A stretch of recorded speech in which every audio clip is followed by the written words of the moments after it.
Hello dear students, आज हम micro economics का जो फर्स्ट चैप्टर है उसको स्टडी करेंगे कि इकोनॉमिक डेवलपमेंट क्या होती है। किसी कंट्री की इकोनॉमिक डेवलपमेंट उसकी इकोनॉमी के बेस पे मानी जाती है। जो कंट्री डेवलप्ड होती है, ऐसी कंट्रीज जिसमें high level of income growth, security standard high रहता है, हाई लिविंग स्टैंडर्ड के साथ हाई इंफ्रास्ट्रक्चर पर कैपिटल इनकम की ग्रोथ ज़्यादा रहती है, वैसी कंट्री डेवलप्ड कंट्री मानी जाती है। जैसे कि अमेरिका एक डेवलप्ड कंट्री है क्योंकि वहाँ का living standard, high level income growth है, हाई लेवल इकोनॉमिक ग्रोथ है, तो सारी चीज़ें उसमें इंक्लूड की जाती है। अगर अनडेवलप्ड कंट्री की बात करें तो जहाँ पे low level of living, poverty ज़्यादा रहती है, low per capita income, low consumptions, poor health service, high death rate, high birth rate and dependence on foreign economies, तो वहाँ पे ज़्यादातर वो कंट्रियाँ अंडर डेवलप्ड मानी जाती है या डेवलपिंग कंट्री भी हम कह सकते हैं। उसी के साथ कॉजेस ऑफ अंडर डेवलपमेंट जो अभी डेवलपमेंट की ओर अग्रसर है, अभी डेवलपमेंट उनकी फुलफिल नहीं हुई है, वो डेवलप्ड नहीं है लेकिन डेवलपिंग है, तो उसमें कौन कौन से कॉजेज रहते हैं कि जो कंट्री ऐसी है वो अंडर डेवलपमेंट में आती है। First one, economic causes. Market imperfections में आता है कि जहाँ पे जितनी कैपेसिटी से प्रोडक्शन होना चाहिए उतनी कैपेसिटी से प्रोडक्शन नहीं हो रहा है।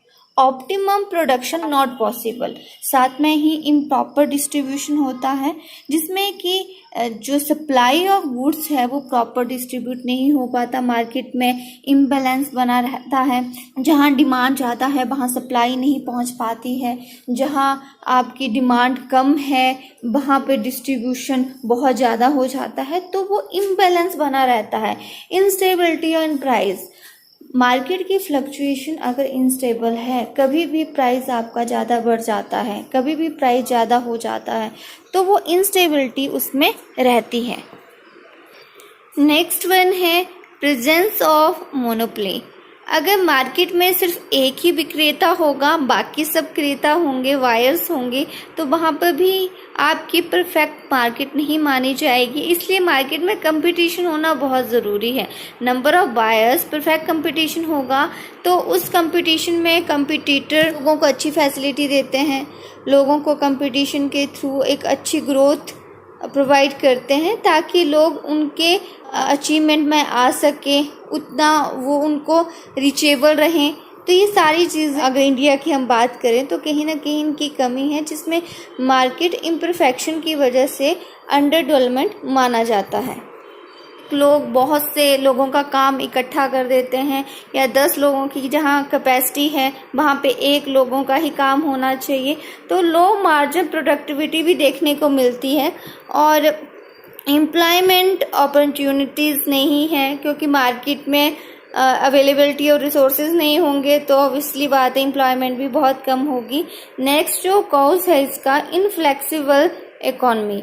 अगर आपकी इनफ्लेक्सिबल इकोनॉमी है तो इलास्टिसिटी ऑफ सप्लाई लो होना और एंटरप्रेन्योरशिप ना होना और आउटडेटेड मोड्स, टेक्नोलॉजी चेंज हो चुकी है फिर भी लोग पुरानी चीज़ों को अडॉप्ट कर रहे हैं और जो न्यू टेक्नोलॉजी है उसको इग्नोर करके आप सिर्फ पुरानी चीज़ों के ऊपर ही बेस्ड हैं, तो वो चीज़ें भी आपकी कहीं ना कहीं अंडर डेवलपमेंट करवाती है। अगर आपकी प्रोडक्शन पॉसिबिलिटी लाइक इस ए है लेकिन आपने एक्चुअल प्रोडक्शन कितना किया है उस लाइन से कम किया है, तो यहाँ पे आप देख सकते हैं कि आपने अपनी प्रोडक्शन पॉसिबिलिटी कर्व को ही अचीव नहीं किया है, तो ऑटोमेटिकली आपकी इकॉनमी कहीं ना कहीं और जाएगी, उसकी ग्रोथ कम होती जाएगी।